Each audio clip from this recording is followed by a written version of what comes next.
क्या आपको पता है कि एप्पल जो करंटली दुनिया की नंबर 1 कंपनी है, जिसकी मार्केट कैपिटल $2.54 ट्रिलियन है, वो एक समय में बैंकरप्ट होने वाली थी। जी हाँ, आपने सही सुना, एप्पल जैसी कंपनी 1997 में बैंकरप्ट होने वाली थी। और सबसे कमाल की बात तो ये है कि उसको उसके सबसे बड़े कॉम्पिटिटर माइक्रोसॉफ्ट ने बचाया। क्यों ताज्जुब हुआ ना? तो आइए जानते हैं इसके बारे में और डिटेल के साथ। 1976 में Steve Jobs, Steve Wozniak and Ronald Wayne ने एप्पल को शुरू किया था। कंपनी के शुरू होने के कुछ ही टाइम बाद एप्पल के तीसरे फाउंडर रोनाल्ड वेन ने कंपनी को छोड़ दिया था। पर अब 1984 तक एप्पल ने काफी अच्छी ग्रोथ देखी, लेकिन धीरे धीरे चीजें बदलने लगी। एप्पल को चलाने के लिए स्टीव जॉब्स ने पेप्सिको के सीईओ जॉन स्किली को हायर किया था, लेकिन बाद में दोनों के बीच में डिफरेंसेस आने लगे, जिसकी वजह से स्टीव जॉब्स को अपनी ही कंपनी से निकाल दिया गया था। उसके बाद एप्पल के जो भी प्रोडक्ट्स लॉन्च होते थे वो लगातार फेल होने लगे थे, जिसके चलते कंपनी ने काफी सारे लॉसेस झेले और ये लॉस आगे चलकर काफी तेजी से बढ़ने लगे, जिसकी वजह से क्वार्टरली बेसिस पर $700 to $800 मिलियन के लॉस कंपनी को होने लगी। जब स्टीव जॉब्स को एप्पल से निकाला गया था तो उन्होंने नेक्स्ट नाम की एक नई कंपनी शुरू की थी। तो जब एप्पल लगातार लॉसेस में चल रहा था तो उन्होंने स्टीव जॉब्स की कंपनी नेक्स्ट को खरीदने का प्लान बनाया और स्टीव जॉब्स को वापस एप्पल में ले आए। अब स्टीव जॉब्स को पे करने के लिए उनके पास कोई भी मनी नहीं था, तो उन्होंने स्टीव जॉब्स को एप्पल की शेयर्स ऑफर किए, जिसको स्टीव जॉब्स ने बड़ी आसानी से एक्सेप्ट कर लिया, क्योंकि स्टीव जॉब्स वापस से एप्पल में आना चाहते थे। अब जब स्टीव जॉब्स वापस एप्पल में आए तो उन्होंने देखा कि कंपनी की हालत काफी ज्यादा बुरी है और उसको रिस्ट्रक्चर करना शुरू कर दिया। लेकिन कंपनी में ऑलरेडी इतना ज्यादा डैमेज हो चुका था कि उसको बचाने का टास्क काफी ज्यादा बड़ा बन गया था। अब कंपनी के सामने कुछ ऐसी प्रॉब्लम्स थी जो सिर्फ पैसों से सॉल्व नहीं हो पा रही थी, यानी पैसों के अलावा भी काफी सारी चीजें ऐसी थी जिसमें एप्पल को किसी न किसी की हेल्प की जरूरत थी। उस टाइम पर कंप्यूटर यूजर्स को माइक्रोसॉफ्ट ऑफिस की आदत पड़ चुकी थी और उन्हें अपने कंप्यूटर्स में माइक्रोसॉफ्ट ऑफिस चाहिए था। पर क्योंकि माइक्रोसॉफ्ट ऑफिस केवल विंडोज पीसी पर ही मिलता था, तो ज्यादातर लोग विंडोज पीसी की ओर जाने लगे थे, जिसकी वजह से माइक्रोसॉफ्ट का मार्केट शेयर 90% हो चुका था। वहीं एप्पल के मैक ओएस में माइक्रोसॉफ्ट ऑफिस नहीं था, जिसकी वजह से बहुत सारे लोग मैक ओएस को छोड़कर विंडोज की तरफ मूव कर रहे थे।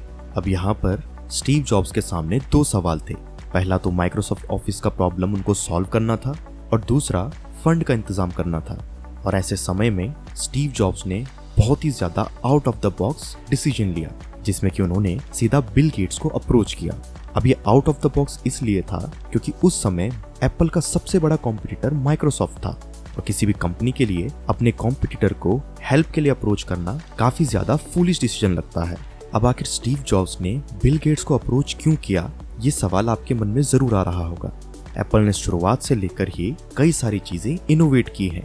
वहीं उनकी कॉम्पिटिटर कंपनी माइक्रोसॉफ्ट पर यह आरोप था कि उन्होंने सारी चीजें सीधे एप्पल से कॉपी की हैं। जब ये सब चीजें स्टीव जॉब्स को पता चली थी तो उन्होंने सीधा माइक्रोसॉफ्ट के खिलाफ लॉ सूट फाइल कर दिया था, जिसमें उन्होंने माइक्रोसॉफ्ट और बिल गेट्स पर यह आरोप लगाया था कि उन्होंने मैक ओएस का look and feel same to same copy किया है।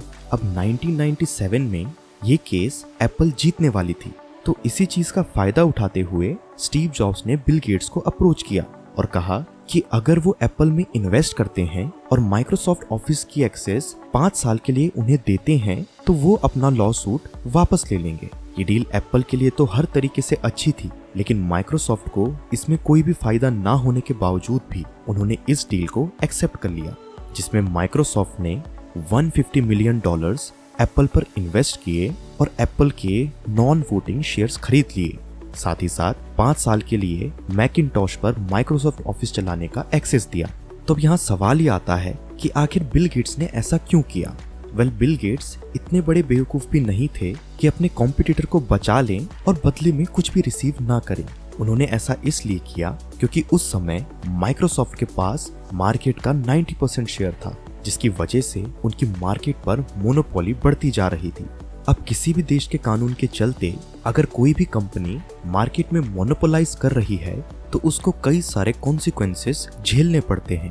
पर क्योंकि माइक्रोसॉफ्ट धीरे धीरे पूरे मार्केट को कैप्चर करने लगी थी तो डिपार्टमेंट ऑफ जस्टिस माइक्रोसॉफ्ट पर एक्शन लेने वाला था, जिसकी वजह से बिल गेट्स को अपने आखिरी राइवल एप्पल को बचाना पड़ा, ताकि ये मैसेज जाए कि माइक्रोसॉफ्ट अपने कंपटीशन को खत्म नहीं कर रहा है, बल्कि एक फेयर कंपटीशन क्रिएट कर रहा है। साथ ही साथ जो एप्पल का लॉ सूट फाइल करने की वजह से माइक्रोसॉफ्ट के नाम पर जो सवाल उठ रहे थे वो सारे के सारे खत्म हो रहे थे। और साथ ही साथ एप्पल के साथ कोलैबोरेट करने के बाद माइक्रोसॉफ्ट के गुडविल आसमान छू रही थी। तो यही रीजन था कि बिल गेट्स ने एप्पल के इस ऑफर को एक्सेप्ट किया और एप्पल को डूबने से बचाया। तो आशा करता हूँ कि आप समझ गए होंगे कि आखिर एप्पल कैसे बैंकरप्ट होने वाली थी और कैसे माइक्रोसॉफ्ट ने एप्पल को बैंकरप्सी से बचाया। उम्मीद करता हूँ कि आपको ये वीडियो समझ आ गई होगी। मैं मिलता हूँ आपसे नेक्स्ट वीडियो में फिर किसी इंटरेस्टिंग टॉपिक के साथ। ये वीडियो पूरा देखने के लिए धन्यवाद।